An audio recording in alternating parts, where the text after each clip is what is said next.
Anissa Coy here, and this week's Ask Anissa video column. And this week, I am excited to have a special guest with me, who I will let introduce herself. Hi, I'm Casey from Faithful Disaster Restoration, and I've been with this company for about a couple months. Yeah, and she is in the beautiful state Of Billings, Montana. Yes, we're doing our hands-on experience with this, and she had an awesome question that she asked me yesterday in class, and I wanted her to ask it on camera. So can you kind of rephrase what you asked me yesterday? So as a woman, we can be more empathetic. So how do you deal with those emotions? I'm sure, starting off, it's a little tricky. How do you deal with those? Yeah. Well, so that is a super good question. And let's face it, I know sometimes it kind of tends to scare people or shy them away, but fire is emotional, okay? It's a whole lot more emotional to walk into your laundry room and it's black and you can't see anything versus there's 2 inches of water on the floor. I mean, trust me, either one's pleasant, right?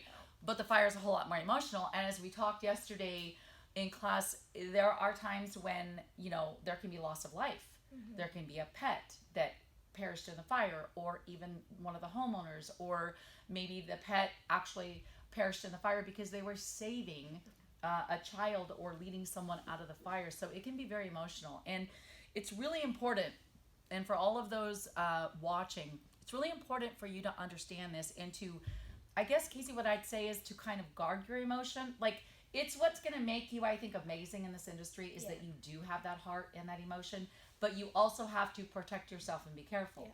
You have to understand a couple things. We're the superhero in the cape that come in like the ER doctor and helps that, car crash victim and hopefully save their life. Mm-hmm. But we can't let that become we can't take their trauma on. Mm-hmm. Okay? It's about not taking on their pain. Mm-hmm. It's acknowledging it. It's being compassionate and helping them through the process to hopefully ease their emotion and their pain. But we can't take it on as our own. Yeah. And, this was actually something, and I shared this with you yesterday, that I kind of had to learn in the beginning, because I would come home with, I had shoulder pains. Mm-hmm. I was having massive neck pain. I was actually at the point of getting migraine headaches because when I'd leave a job, because I was just taking all this on, and I was feeling so bad, and what was going to happen when I leave and this sort of thing. And the best advice that I would give you is, number one, don't ever change that about yourself, because it's what will help you in this industry, okay? Because if we're not in it to be that superhero and to help our community and help people through a tough time, then we shouldn't be in it. Yeah. But you have to protect yourself. So go in, use your experience, your training, to help them through that moment that you're in, and then you have to trust that from there they'll continue the process correctly, and you have to let that go. Yeah. Okay?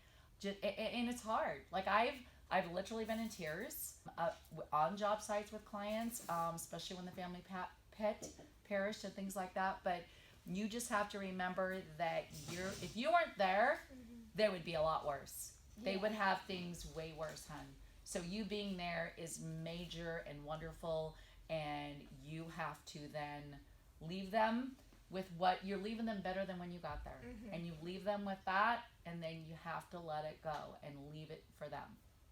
Does that make sense? Yes, it does. Okay. Totally. Awesome. Well, I hope that helped a little bit, and thank you so much for being brave and being on camera with me. I always like it when I have a guest up here.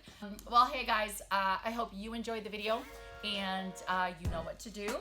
You be sure and send me your questions, anything burning that you want to know, no pun intended, to Anissa@firehouseeducation.com, and I just might feature you on next week's Ask Anissa video column.